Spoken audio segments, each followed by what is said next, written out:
Welcome to Commanders Training Camp 2022. We have you covered every day of camp from the team's facility in Ashburn, bringing you this exclusive coverage of practice. Interviews with your favorite players and access like you're not going to find anywhere else. And it is the first day in pads. And of course, we love to see that as things are ramping up. Now, coming up on today's show, rookie defensive lineman Phidarian Mathis stops by to talk with us about his first training camp with the Commanders. How is the former Alabama standout adjusting to life in the league? And speaking of rookies, we will take a look at defensive back Percy Butler and tight end Cole Turner to see how they are doing at camp and what they might bring to the field this season. Logan Paulson and Rick Duck Walker have your field pass. It is your chance to go onto the practice field to watch drills through the eyes of former pros. You don't want to miss that kind of insight. And we're starting our journey around the NFC, getting you set for every team on our schedule. And today we are focused on the NFC West and the San Francisco 49ers. It's the closest you can to camp without actually being here. And we're bringing it all your way right now in Command Center. Camp coverage presented by the inaugural Commanders Fan Cruise, setting sail in March 2023. Stay tuned for details on how to seize your spot. Let's get it going.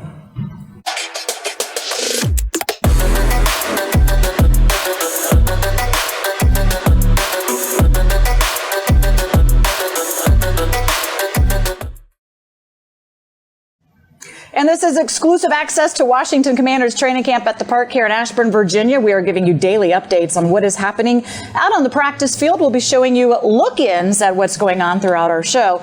So we are glad that you could join us. Julie Donaldson here with you, as always, with Logan Paulson. And today we have Rick Doc Walker joining you. These two will be working NBC Sports Washington for the preseason games, and they're getting a good look at everything going on here at camp now. Very excited because today pads go on, Doc. This is what you're waiting for, where you can finally really see what the guys are made of and where things are going. Just the sound of it. Snap, crackle, and pop. I can't wait. I mean, it is the day. It's the day where you kind of see real football, so that's super exciting. And this is something, anytime we talk to any coaches, they say once the pads are on, this is where you really get to see how this team is coming together. Let's talk now about some of the storylines that we are keeping our eye on. This is presented by Bank of America, the official bank of the Washington Commanders. On Monday, we heard some cheering coming from the practice field, and well, that was the result of another big day from the Commanders defense, snagging a couple interceptions, making some plays, as they have been outstanding very early on. Today's the first day in pads, so we'll see how much that changes. One of the anchors on the defense is Pro Bowl defensive lineman Jonathan Allen. Allen is a captain and leader on the defense and has been a vocal leader on the practice field so far during camp. He anchors a very talented Commanders defensive front looking for another all-pro season in 2022. And Curtis Samuel is back on the field in limited capacity. While that may spark some concern from fans, according to head coach Ron Rivera, it's all just part of the plan to get him back in the mix full time. Well, the real good thing with it is, more so than anything else, is this is all about the plan. You know, we came out the first couple of days, got a chance to really look at him. I know he and Al talked a little bit, and there was some concern as far as just his overall football conditioning and shape. You know, you can train all you want, you can condition all you want, but coming back and doing some of the things that we want him to do, we got to be smart with it. Al and his guys have a plan, and so with Curtis, we're going to stick to the plan. Individually, I feel like I've been doing pretty good. You know, you always get better every day, but like I feel like I got better with my communication, just getting more comfortable with the defense. The secondary looks very comfortable, a lot of tip passes, interceptions. What do you think's been the key to that start to camp? Just flying around, you know, just being where the ball is. You know, that's like what we want to do. We want to create turnovers for the offense, so just being out here and be able to fly around and be comfortable with the defense like that gives us that, you know, extra gear, you know, to play faster. Pass pro, a lot. From my first game, kind of like not even knowing the protection for real, and then to actually get in the game and like seeing everybody run around, and then I had to learn about disguising. I'm confident, you know, I could pick it up real quick now. I know when somebody's stacked, it might be coming and things of that nature, and I'm enjoying it. I'm enjoying the process, but I feel like I'm there. For sure. What do you think your weight loss will do for the explosiveness in your game, and how will that kind of help? Mostly just wanted to eliminate the injuries. I've been battling with that for 2 years. Nothing major, but enough to where it hold me back a little bit. You know, this year my goal is to get through the season injury-free. And that'd be my biggest goal right there, just to play a healthy season. I feel like that help out a lot. But the explosiveness, of course, if you're lighter, you know, you're more tone fit, you get in and out of cuts quicker, you know, you can go the distance. Let's get into it. And let's start right there with the last gentleman that we heard, Antonio Gibson. Kind of excited to really see what he's going to bring this year as he's coming into his own and really kind of taking ownership of that running back position. Good to hear that he's saying, the hamstring issues that were bothering him early on in camp, really kind of just hydration, nothing really to be too concerned about. And he wants to be able to make sure that he stays healthy throughout the year. Doc, what is it you're wanting from him now that's going to be different? Ball security. He's a Pro Bowl talent. He holds on, and we get some help up front with our threats on the edges. Should be the best year of his life. Does his role change with the addition of Robinson Jr.? I mean, I think it probably will a little bit. I think he'll probably get less touches. But, if you watch the red zone period yesterday, I think Scott turned in an excellent job of motioning him out in space, finding those mismatches for Carson Wentz, and that's what he can be, because like Doc alluded to, he is a Pro Bowl talent. Get him in space, let him use that athleticism, and obviously he's not like this crazy nuanced route runner, but he can win against a linebacker in a one-on-one situation. That's what he did yesterday for probably 2 touchdowns. Still working his way back onto the field is Curtis Samuel. He was saying, coming back from a groin injury, that we've never really got to fully see what he can produce on the field, and now he's got a little bit of back tightness, a little bit of hamstring tightness. Those are injuries that are hard to overcome, and Coach Rivera is saying this is just part of the plan to slowly rehab him back in. How concerning is this? And I guess the right cautious approach, Logan, for him coming in. Yeah, I mean, I'm obviously not a doctor, so I'm going to defer to the trainer on this one. I mean, it is a little concerning anytime an injury lasts, a full calendar year, but I think I'm going to trust Ron. I'm going to trust the trainers. I think they've got a plan for him. Those adductors, as Doc knows, can be notoriously long lingering. So let's get him right. Let's make sure he's feeling good and get him back on the field. All right, Cam Curl. We heard from him on his role coming in here and how the defensive backfield is really starting to gel together. Doc, what are you liking what you're seeing from this group compared to some of the frustrations we saw in the last season? Well, first of all, the drills are slanted towards them. They ought to win. And now they are winning, and they're doing it collectively. And they get to the ball. There's no threat of run. They got control of the snap count. Who are we kidding? And they're doing it, and they should do it. If they didn't do it, we'd have a major problem. Yeah, I think they've just done a really nice job of communicating, right? Like, you can just tell they understand how to match concepts. And like Doc said, it's a little different now early in training camp. They're not running the football a ton. You can tell the offense is working on empty packages, so they kind of know what's coming. They've done an excellent job matching concepts, which is something they really, really struggled with last year. And that's just them playing work together, and it's good to see. And what we've heard so far is it's kind of built right now for them to have the upper hand and the advantage. But one of the things, as well as Cam was saying, is that because they've played with each other and kind of understand that, they're feeling much more confident in speaking up and being vocal and understanding, even as, Will Fuller saying, if nobody's talking, you've got a problem. They're talking now, and that is exactly what we need to avoid some of those breakdowns that we've been having. Time now to go around the NFC and take a look at who we'll be facing this upcoming season. We're going to start our tour out west, where we find the defending Super Bowl champs, the Los Angeles Rams. Aaron Donald, Matthew Stafford and company are back at it in camp, getting set to try and defend their title. The Rams did lose Von Miller to free agency, but retained most of their championship roster from the 2022 season. Out in San Francisco, the 49ers will have a new quarterback when the Commanders head out to the Bay Area for Christmas Eve matchup. Jimmy Garoppolo is out. Trey Lance is in, who the Niners drafted in the first round of the 2021 NFL draft.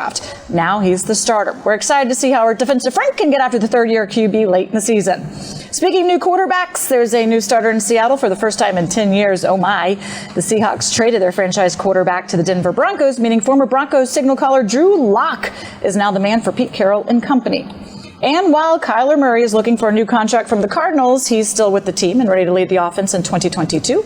The Cardinals were a wild-card team last season, losing to division rival and eventual Super Bowl champion Los Angeles Rams. They should be back in the mix again this season. So let's talk about the NFC West. How do you see this division shaking out, Logan? And are the Rams still the team to beat? I mean, I think so. I think when you have a coach like Sean McVay, and I think you have a quarterback like Matthew Stafford, and a relationship that allows you to get the best out of that quarterback in terms of offensive philosophy, I think that's a really dangerous group. You have maybe two of the best defensive players in the NFL, and Aaron Donald and Jalen Ramsey. So I think that group still, you got to kind of unseat the best team. They have nothing's changed. They've only gotten better, and I think they're the best team in the division. No argument for me. And then it's the Cardinals. After that, it's the best two quarterbacks. Yes. And that's what it's all about, period. If they stay healthy until the 49ers do evolve, they're in. Yep.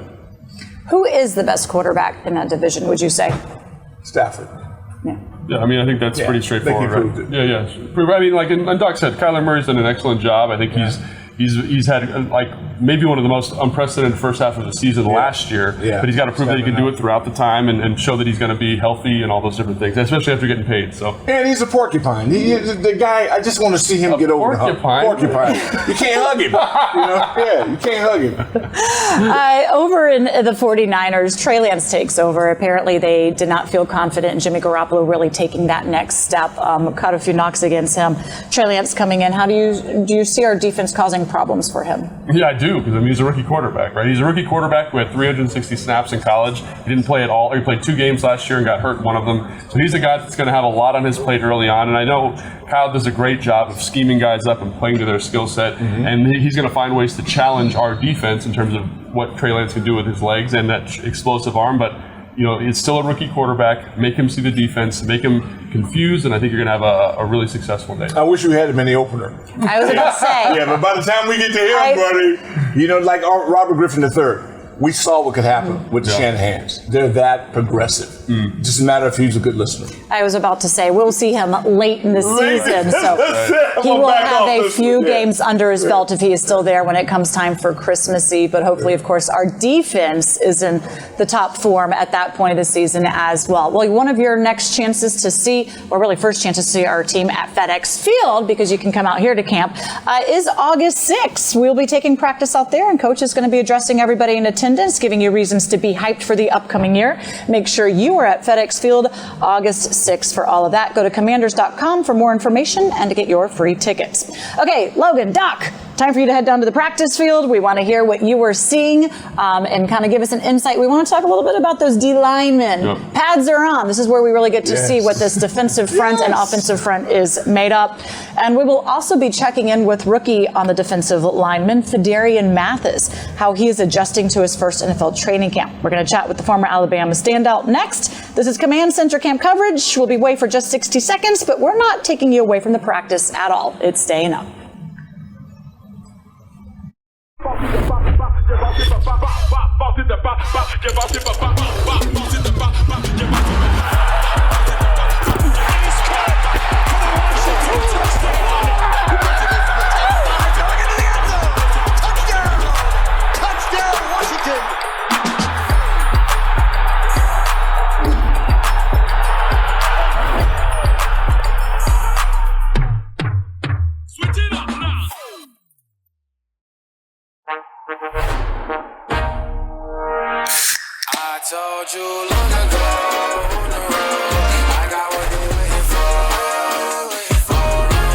Introducing Nitro Pepsi. Smooth, creamy, delicious.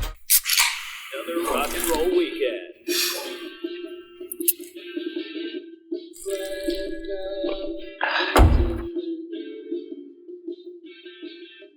Burgers, better with Pepsi.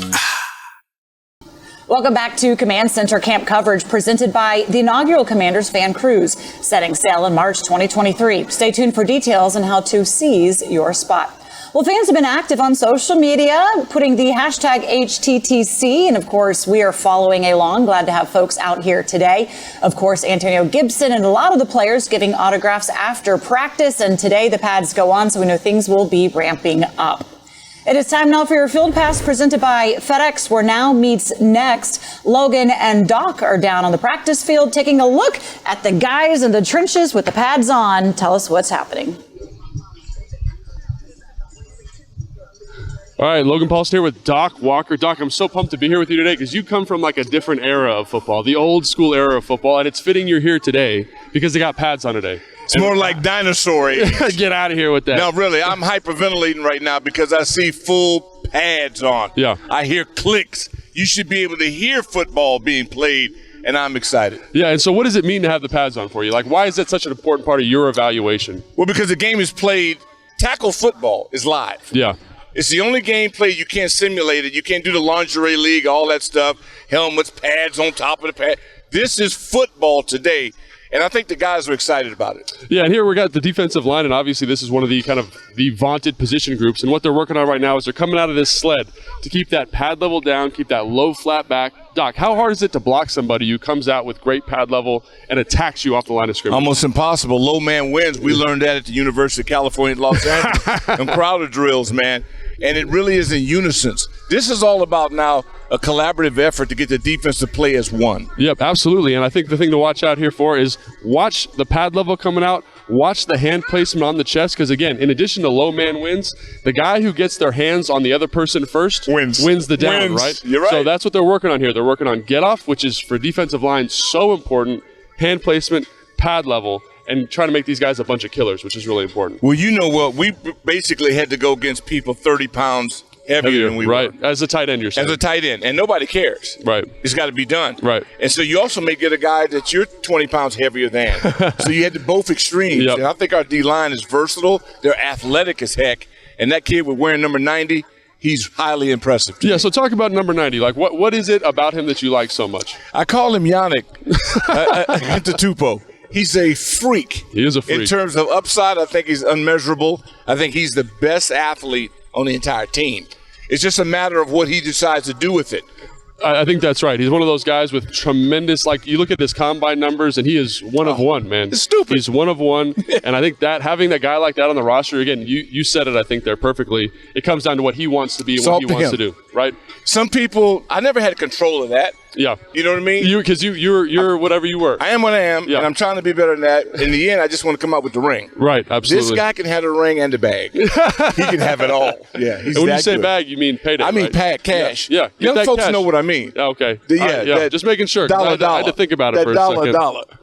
All right, so obviously we've got the other guy who's had an awesome camp is Deron Payne. Yeah, he's also looked like chasing a guy, the bag. Yeah, chasing the bag, right?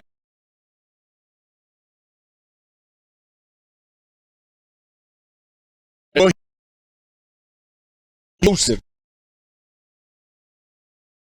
Love it. Runs through you. He's got it all. What he's got to do is make up his mind that he's going to be dominant. Right. See, the thing that John Allen has over everybody in the world is that he can control himself and decide what he's going to do. Right. He's very, very kind of self-motivated. All right, so now that they're working on this drill here, this is kind of a pass rush warm-up type drill, right? Mm-hmm. Yeah. Working to keeping the hands of the offensive line off. Yeah. And the thing I want to point out here is they're not just working up the field, they're working the turn. Exactly. As you know in pass pro, the guys that can make that turn, make that hard turn to the quarterback are the guys that are really special football players. And I call that being Gumby.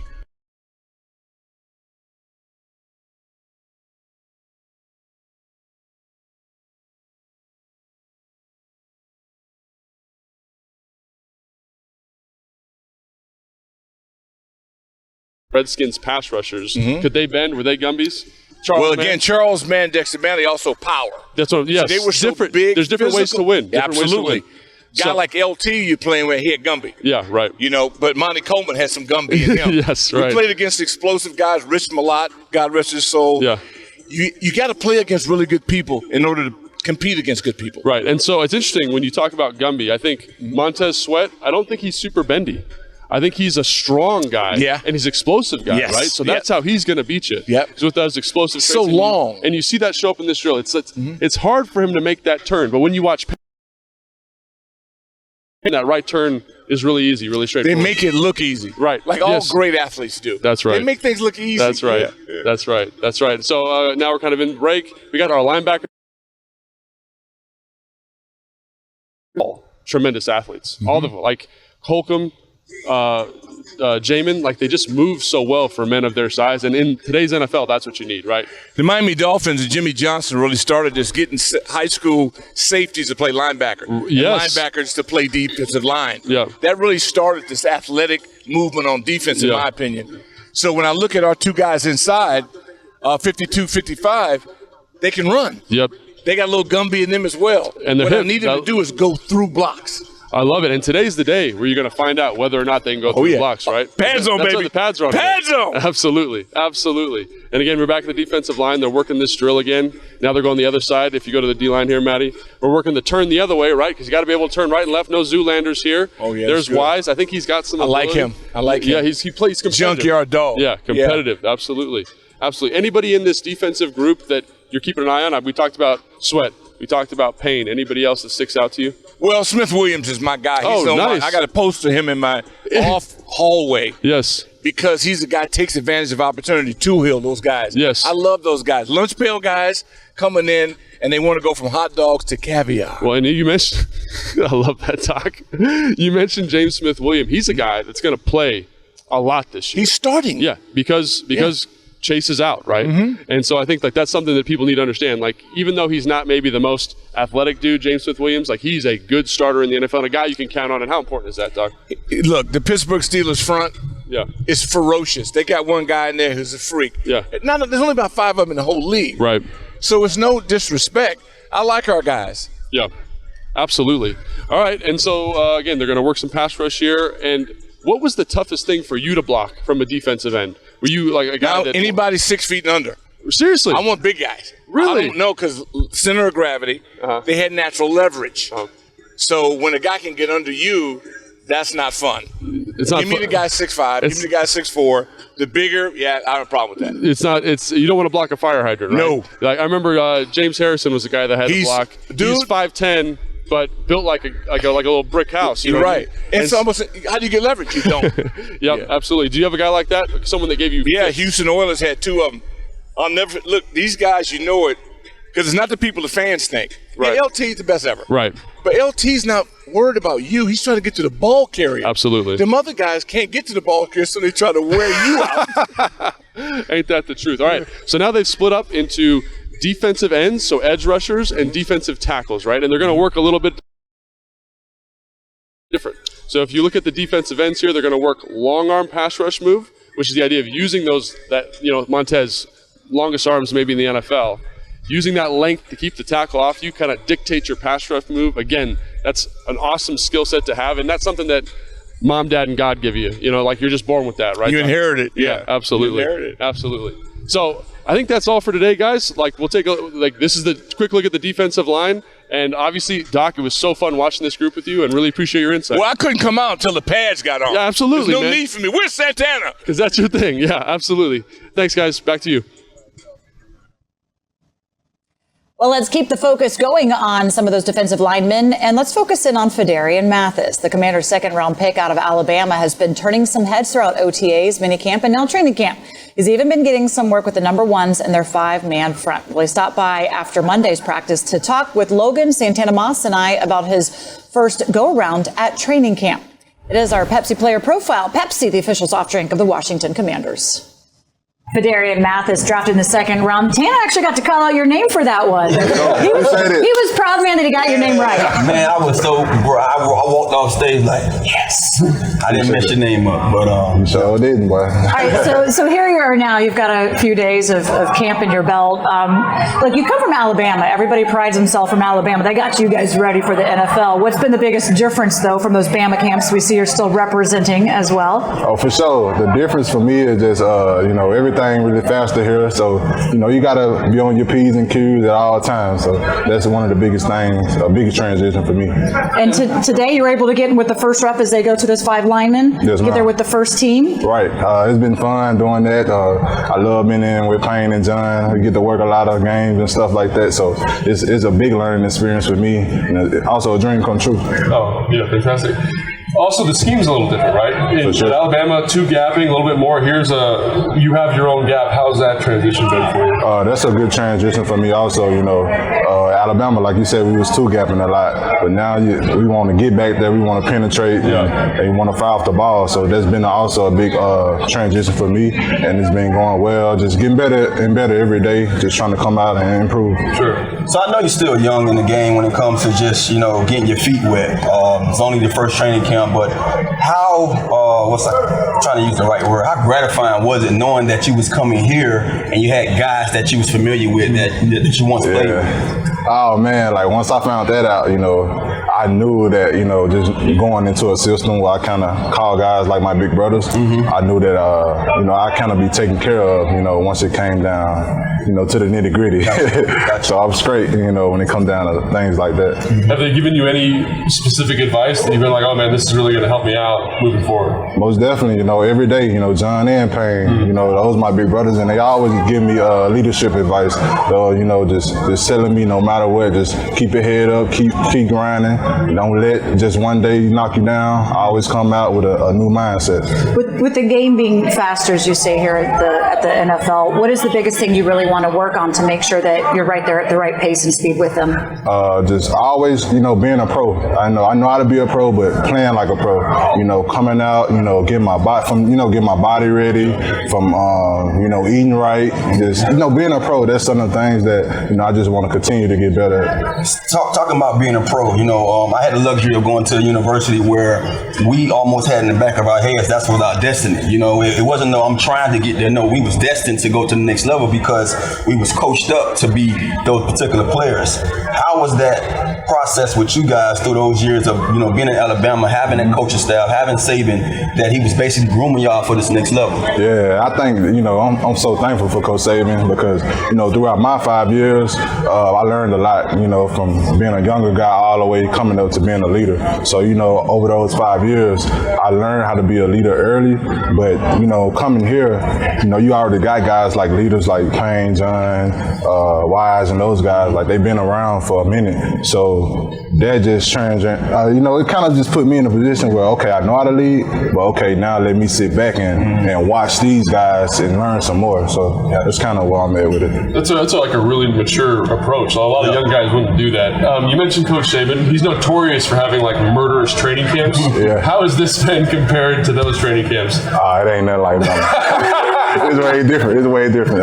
It's way different for sure. Yeah, because he was trying to beat you guys up a little bit. I mean, we just work hard, and it pays off at the end also. Oh yeah, you win games, right? Yep. Absolutely.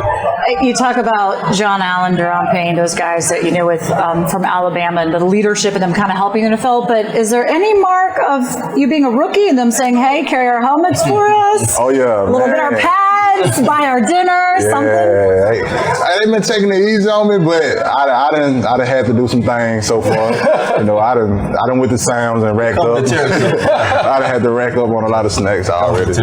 So getting you prepared for that part of the game. I mean, I'm sure you heard the whispers about what rookies have to go through. Did you kind of get warned a little bit because you have, you have your big brothers who kind of say, "Hey, bro, I'm just letting you know this is what we're gonna ask of you," or it might be some guys that with us but a little above us that might ask of you to do some things. Just be cool. Yeah. You got that warning before you came here? I mean, this has always been a dream come true for me. So no, I ain't tripping off, going to get things and stuff like that. That's kind of, it's been a dream come true for me. So I ain't tripping off going buy snacks, taking guys to dinner, and nothing like that because I know my time will come around. It will. So what are the snacks you're getting? What are you loading up on? Well, I done got all type of stuff: honey buns, oatmeal pies, cookies, chips. A whole lot of bottled water, the expensive ones. But it's all in the back of the D-line room, right? And just got to pick what they want from they get to pick what they want. Talking about dream come true, you're able to get your mom a house. For sure. How rewarding was that for you and your family? Man, it was very exciting for me. That's another dream that I always thought of. I wanted to achieve as a young guy. Just watching us move around a lot as a young kid. So I always told myself when I get my first check, I'm gonna make sure I spend it on her, and just buying her a house, just seeing her face and just seeing her cry, I know it took a lot of weight off her shoulders, and that's one of the biggest things I wanted to do. That's great. Well, as you said, this is just your rookie season, many years to come, but we're excited to see you out there on the field, eating up those double teams and really contributing to this D-line. Sure. Thanks for joining us, Phidarian. Thank y'all. Appreciate it. So here's a look at about how that dream came true. Looking at his numbers that he put up at Alabama, he had 9 sacks, the majority of those coming in just 1 year. 53 total tackles, 20 of them coming alone. This team is really expecting him to go in and eat up a lot of double teams and really kind of clog up the middle of that defensive line as we welcome back in Doc and Logan here. You're down there kind of watching these guys, and I know you've kept your eye closely on the defensive line at the beginning of camp and how we've been coming through to this. Like, look, Phidarian mostly working with that second unit back there, but Doc, you've been kind of talking with what the offensive line is seeing going up against him, what he's seeing going up against the offensive line. What are the expectations so far for the rookie in camp? Well, sky's the limits because he's fundamentally sound. He's active, he's eager, got great hands, good leverage, and he'll just learn from the guys in front of him. So first day in pads, so he's human. He's got to, get through that, but I'm excited about his prospect. Yeah, absolutely. I think he's a guy that, comes from a very high pedigree program in Alabama. He's well coached, well taught, and that shows up on the field. I think he still needs to adjust to the speed of the game and understanding how to play this single gap defense as opposed to a two gap defense. But like Doc said, that'll come with time. He's got great mentors around him, and I think that'll all get taken care of. What's going to be the biggest adjustment for him in that? I really think the speed. Because in Alabama, that two gapping system, you can take your time, you can get your hands on guys, you can slow guys down. Here, you got to be in the gap. If you're not in the gap, you're putting the linebackers in a bad spot. You're asking them to play off of you, and that's not what this defense dictates. So for him to get that done, I think he just needs to play a little bit quicker. He's done a great job. He's improved tremendously from OTA, so I don't want to kind of say he's not doing good, but I think he can even get better based on what I saw from him in Alabama. When you're at the top 5 premier schools, you only play 4 or 5 games a year against equals. Now every day he's got to deal with equals. That's the biggest shock from it. So unless you're bringing the whole team from Alabama, Auburn, whatever, it's irrelevant. Well, he's in the SEC. Look, how much so? 3 or 4 games a year. How much so does because we hear a lot about how guys coming from those programs are prepared a little bit differently for the league compared to maybe some of the other schools that you're referencing there. How much can that actually factor in on this level, though, Doc? Well, again, I think we've been a prime example of it. We've been bringing them over, whatever. We still got 7 wins. So until we get to 11, because of that, then I go no change to me. I've seen guys that went to Purdue. They get in here, they're hungry, and they get it done. Yeah, I think the thing about when you get a kid from Alabama, one of these big Power 5 schools, is that they're polished. You know who they're going to be. Their floors aren't very low, right? They might not have the highest ceiling in the world. They might not have the highest growth potential, but their floors are really up because they've been in a professional environment for 4 or 5 years, and I think that's what Phidarian brings. What about the defensive line as a whole? So much expectations, as you mentioned it, Doc. Like, they've got a lot of talent, but last season they did not perform to the level that we had expected them to. It's early on, and the pads only just came on. But now that they have another year playing underneath Del Rio and understanding what's asked of them, what are you wanting, or what are we seeing so far? I want them to play as one. It's a unit. And that defensive line, they impressed me last week in camp. All of them afterwards running gashes as a unit. Practice was over as a unit. I think now you've seen it. You got to have a Hell's Angels type mindset. We're a unit. We're a group. We're a bunch of bad behinds. And we do it as one instead of one guy being this guy. I think it's the unit that's going to get success. Yeah, and I think one of the things that happened last year is that Jack changed his philosophy. He said we're going to win with 4 on 5 in terms of pass rush. And I think Jack said, no, we're going to add extra rushers. We're going to run more games. We're going to put these guys in more advantageous to use their athleticism and make plays. And I think he's brought that same philosophy to training camp this year. I think that's one of the reasons why they're being so successful. I agree. Got to do it on the field, though. You got to do it when it counts. You have to do it when it counts, and that's the one thing that this fan base is really looking forward to, is how do they actually come together besides just talking about it and going up against each other. Now, if you want to follow along as we get up to the season, you can on Command Center each and every day. We put our episodes as well on our YouTube channel and on commanders.com. You can also check us out on NBC Sports Washington weekdays 5:30 and 10 p.m. Well, we are not done. When we come back, we are talking about a receiver we have not spent a lot of time discussing, Dax Milne. Does the former BYU standout have a role in Scott Turner's offense? We'll discuss. That's next, right after this 1-minute break, but we're going to keep the field cam up the entire time.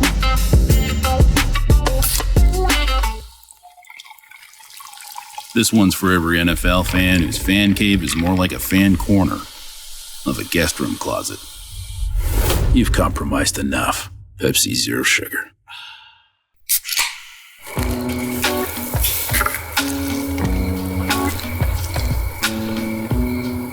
You fired up the grill for one hot dog? Seriously? Hot dogs, better with Pepsi.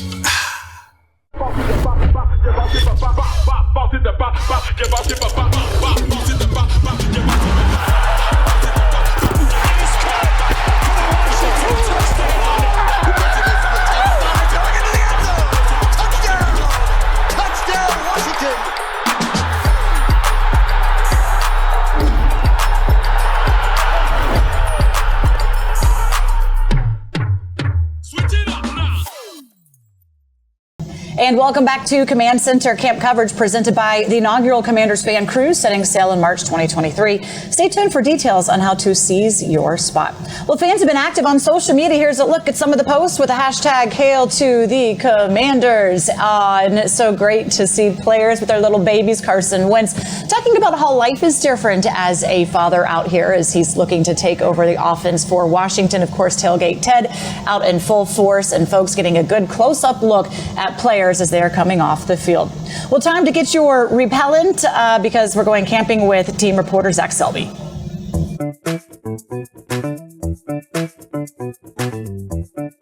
Hello and welcome back to Camping Out with Zach Selby, where you're going to get all the knowledge you'd ever want dropped on you about the Washington Commanders as they go through training camp. And it's week 2, so that means pads are coming on pretty soon. I got the chance to talk to 2 reporters today to hear what they wanted to see heading into that day. We have David Harrison from Sports Illustrated and Matthew Paris from the Washington Times. Let's see what they had to say. All right, so we're going to start off the day with David Harrison from Sports Illustrated. What do you think about Percy Butler? Because it seems like he does his job really quietly for a little bit, and then all of a sudden he just has a play where it's like, oh my gosh, like he's looking really good.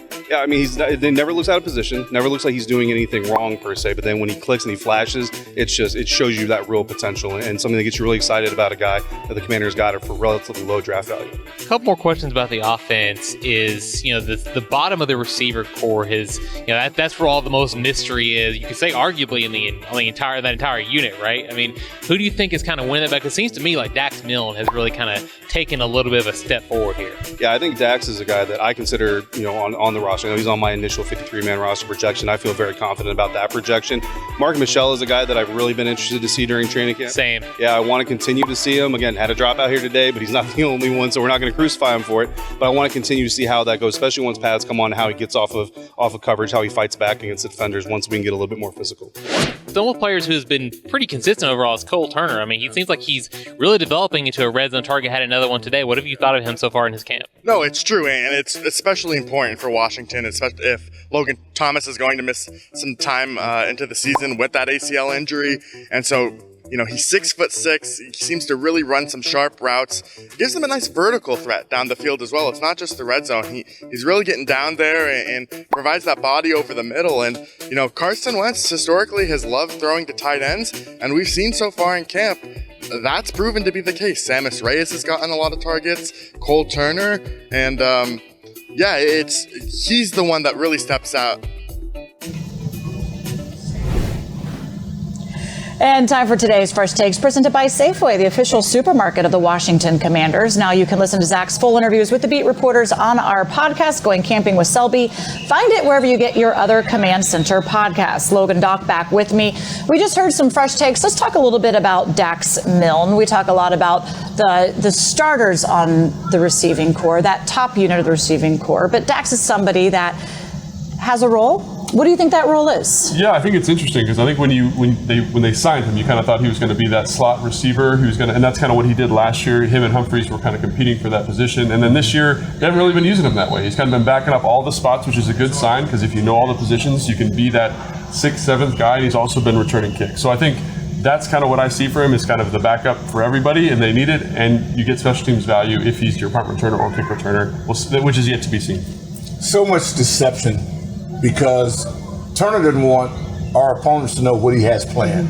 So I think a lot of this will be game of week game planning, where he'll be. He's dependable. He's got great hands. I like him a lot. Almost like OBJ without all of the extra stuff. Yeah, explosiveness. But that I trust him.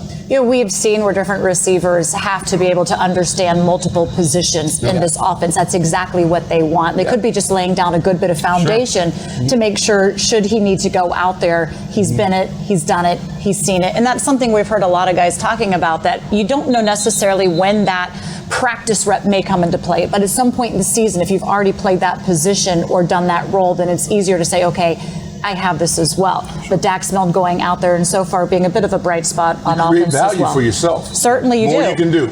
Another player making value for himself, and we talk about this, is Cole Turner. Yeah. This is a tight end, a receiver turned tight end that they really like. He's a tall body as well, and we know how much Carson Wentz really likes those tall tight ends, especially in the red zone. Logan, you've been keeping a close eye and talking a lot about you want to focus in on the tight ends. Where are you seeing him kind of grow as a rookie early on in camp? I mean, he's just been really consistent, Doc. Like for a rookie, like he shows a really nice skill set in terms of running routes in short area quicknesses on specific routes. And I think that's great because he's so tall. You don't see guys with that kind of height do that. But I think he thinks that where he really, really shines is catching the ball in contested areas, right? Jumping up over people, getting that rebound, and in the red zone over the last 2 days, he's done an excellent job of kind of showing that skill set and showing his role within the offense. And I think right now with Logan Thomas out, he's the number 2 guy. He's going to be getting those targets, so very, very exciting. But Doc, let me ask you this, because while he's got the good hands and I like to be able to obviously use him as route running in the offense, is there any concern about the blocking, or do we not need to necessarily worry about that, knowing what they want to potentially ask? He's got to be a willing participant. Yeah. But he's not blowing anybody off the ball. That's not what he's there to do. But it's amazing how Logan, with immense talent, and this guy doesn't have the experience, but he's a freak. I call him a red zone buster. When they get in the red zone, forget about it. You can't cover it. Yeah. If you got time and the threat of run. On a good team, he's invaluable. There are times we've already seen where Carson is thrown where only he can get it because of that height going up there and reaching for it, which is exactly what you'd be asking of him to do in those situations. Let me go to a player over on defense, Percy Butler, coming in here. How is he so far adjusting and adapting to what Jack Del Rio is wanting from him? Yeah, so he's had an interesting situation because he kind of started slow in OTAs because they had him play at all these different spots. And then now in training camp, he's starting to flash a little bit. He's playing the Buffalo nickel, he's playing a little bit of post, so still multiple spots, but you can see the confidence starting to grow. You can see his speed to the football. I mean, he ran a 4.3 and it shows up when you watch practice. Had an interception yesterday. I'm excited for his progression. We'll see probably a special teams guy early, but maybe a bigger role on defense as the season goes. You think they would have learned their lesson with Jamin Davis? When you get a guy that's athletic freak, let his mind freak go free. Give him one thing to do and let him be dominant. But maybe they're catching on slowly but surely. One thing to do. That's not how this team works. Well, I'm just saying. You have to do lots of things well. He's occasion. He's like B. Mitch. Yeah. So the boy a little off of the brain, but he can play. Yeah. We have to make sure Brian Mitchell gets to hear that quote. Hey, that's going to do it for this Command Center. So nice having you here with us. Of course, we look forward to both of you guys being on our preseason NBC Sports Washington as well. Doc up in the booth and Logan working the sidelines. Of course, we are bringing you coverage each and every day from training camp right here in Ashburn. Make sure you do not miss an episode. You can find it on YouTube and also on Facebook. That's it for this camp coverage. We'll see you next time, everybody.